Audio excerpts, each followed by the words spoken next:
A little while back, a UEFN project called Revibed suddenly popped up onto the scene. Revibed is an absolutely brilliant remake of Fortnite's Chapter 3 Season 3, better known as Vibin. This is a really high quality project and you should absolutely check it out. But running around this map once more got me thinking about the season it originated from. See, critically, Vibin is one of those more overlooked seasons. There are the universally acclaimed, there are the Marmalade seasons that you either love or you hate, and there are the seasons like Vibin where most people just can't quite figure out where it places. And for a long time, looking back, I really didn't like this season for reasons that I just couldn't put my finger on. Unfortunately, Fortnite isn't like other games where you can, literally go back and see if a game is just as good or just as bad as you remember it. There's really no way to replay Fortnite until projects like Revived come along.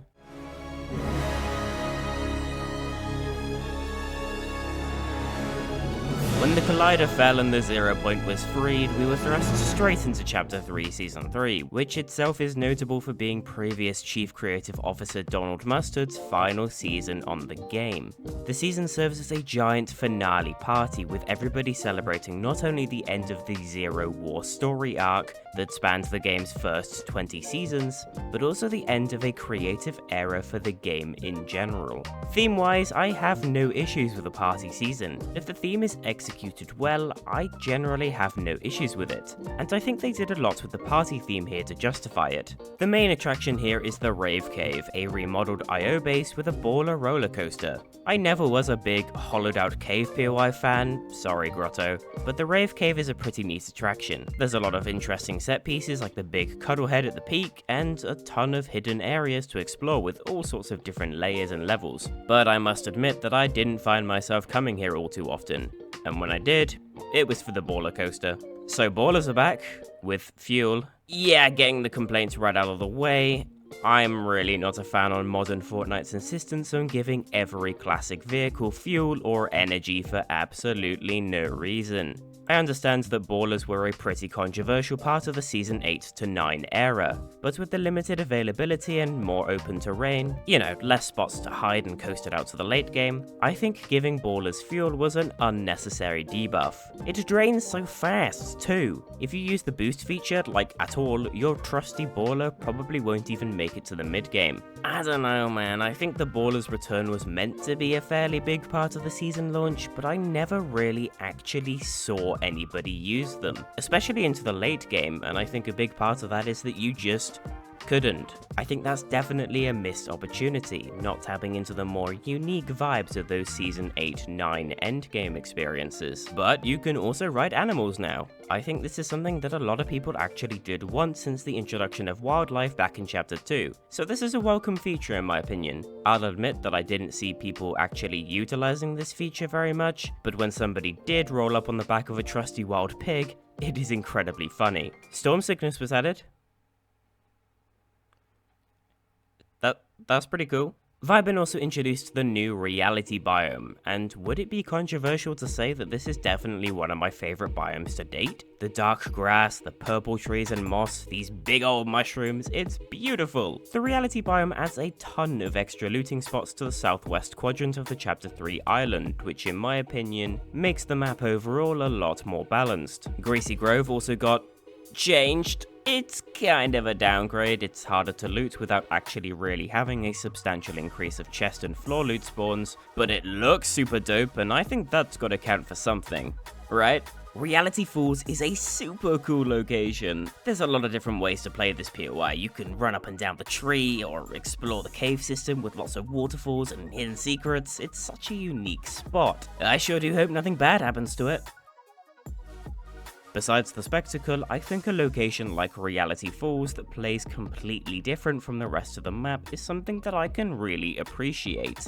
But of course, the big appeal of this biome were the pods that you could crack open to get reality saplings. When regarding Vibin, I don't see many people discussing the pretty major shakeup the saplings had. I think the idea of cultivating a flower over several matches to get better items, eventually guaranteeing a mythic, and being able to tuck it away in a secret little spot only you know about to keep it safe, is a really unique mechanic. and it's honestly such a shame that it didn't stick around for long. Me and my duo would often drop Butterbarn, loot our saplings in the nearby Tame Impala town, and go from there to Rocky Rills with a pretty good loadout. That was our main drop path during Vibin, and it was super fun. That leads me on to where Vibin really excelled in my opinion. The items. This season introduced some of the most wacky, fun, gimmicky weapons to date. And also the DMR. Okay, fine, the first ever marksman rifle is a pretty big deal, but I don't know, I just never really enjoyed using this thing all too much.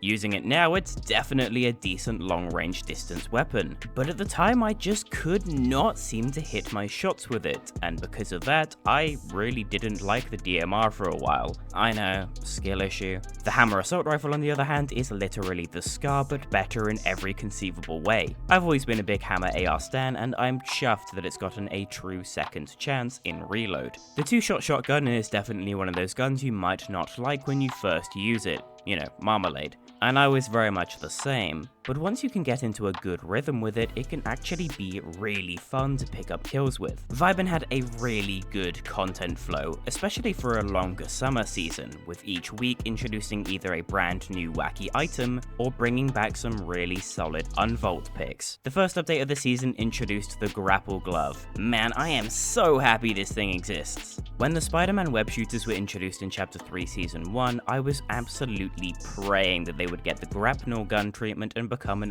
IP-friendly item at a later date, mostly so I could just use it in creative. And boom, just 2 seasons later, the grapple glove. The grapple glove is one of the most fun movement mechanics in the entire game. I'm not sure how Fortnite did it, they made web swinging better than Marvel's Avengers. I mean, that's not a high bar to cross, but there must be something in the coffee in North Carolina, cause damn is it fluid. Thwip, thwip, thwip.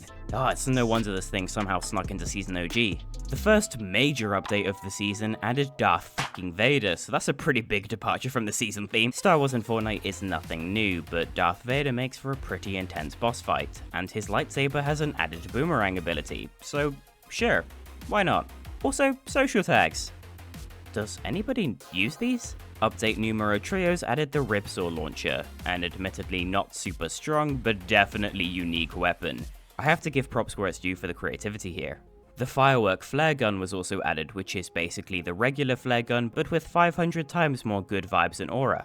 Anybody remember the fireworks grenade launcher from July 4th, 2018? 21.20 introduced the Charge SMG, one of my personal favorite underrated submachine guns. A lot of people really don't like the Charge SMG, but I think you just have to really learn how to use it. Like its predecessor, the Charge shotgun, it's not incredibly beginner friendly, I'll admit, but I like an item that's really rewarding to learn and use, like this one is. Also, it replaced the Combat SMG, so double points. With this update, Shuffled Shrines was added as a new POI alongside Indiana Jones as the seasonal secret skin. Shuffled Shrines is actually a really cool POI, but I'm not gonna lie to you, I never completed that boulder puzzle minigame.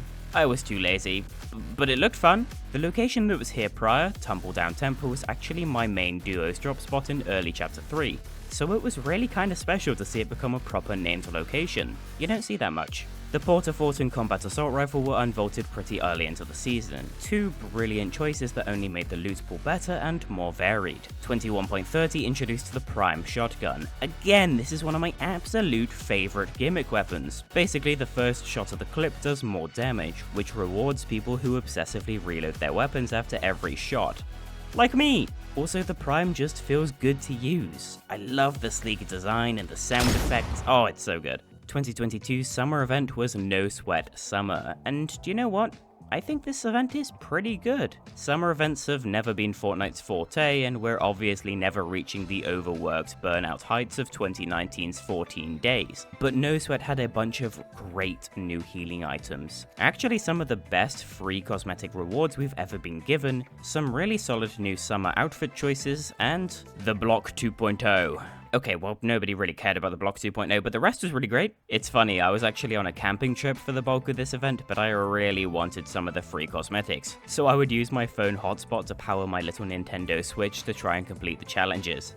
I know, it's silly, but it's a fond memory. 21.40 introduced the first ever event pass with the Dragon Ball event. I would rank this event pretty highly amongst collab events. You had the free glider redeploy and the item that nobody could pronounce the name of, the Kamehameha Kameyamama, a very fun combo that could put primal fear into the hearts of anybody who was about to get blasted. This update also brought back Lazy Lagoon. Kinda, well, not really. This is not Lazy Lagoon. This is Lazy Lagoon. In the game's files, this location is actually referred to as Bugle Bay, which is a much more fitting name considering this is really a brand new POI. However, it is a massive upgrade over the Daily Bugle. I absolutely hated dropping Bugle, and Lazy Lagoon 2.0 here is a much better layout that I think lends itself to the confinement of the volcanic caldera in a much nicer way. I suppose it's worth talking about those reality blooms then. Every week throughout the second half of the season, a new POI would get taken over by a reality bloom, and in each match you played, said POI would shuffle through different variants, like Wild West, Coral Castle, and, you guessed it, Lazy Lagoon. That is until 21.50 when they suddenly got locked into one style for each location, and the choices were inconsistent. Neo Butter Barn is great. Logjam Junction has a terrible name, but isn't terrible itself. And then you have Coral Sleepy Sound. Yikes. I don't know, the blooms were definitely a cool idea, but I've always been a bit conflicted on if I actually like them all that much. I think the implementation could have been better, and the style choices could have been more inspired than Coral Bloody Castle. The final weeks of the season consisted of 2 pretty hefty wild weeks. I mean, each week unvaulted like 4 different things. They even had their own trailers. Even the very tail end of Vibin was full of content to keep things fresh. But I've skipped over the absolute greatest part of this 3-month season. The greatest 2 days of all. That was Flying Objects Weekend, from August 12th to August 15th. For this weekend only, impulse grenades were unvaulted. Okay, what, who cares? But UFOs came back too. And oh my goobo.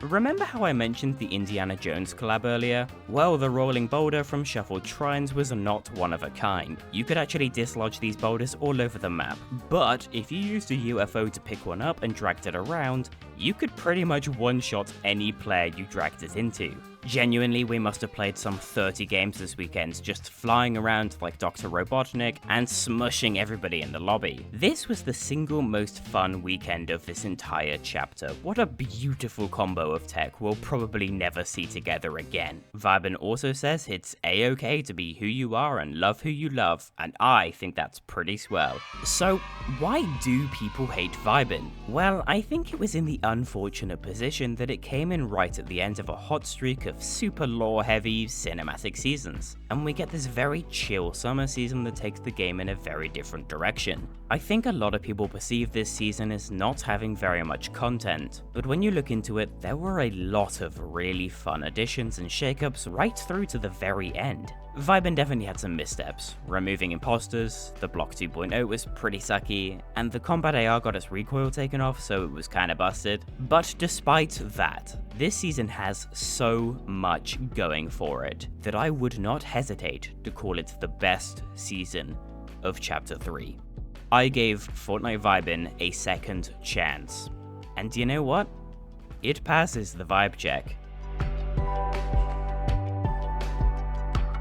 Wait, I forgot the battle pass. Eevee is a baddie, Darth Vader has aura, Indiana Jones has aura, and Snap's music track goes way too hard. Okay, there, bye.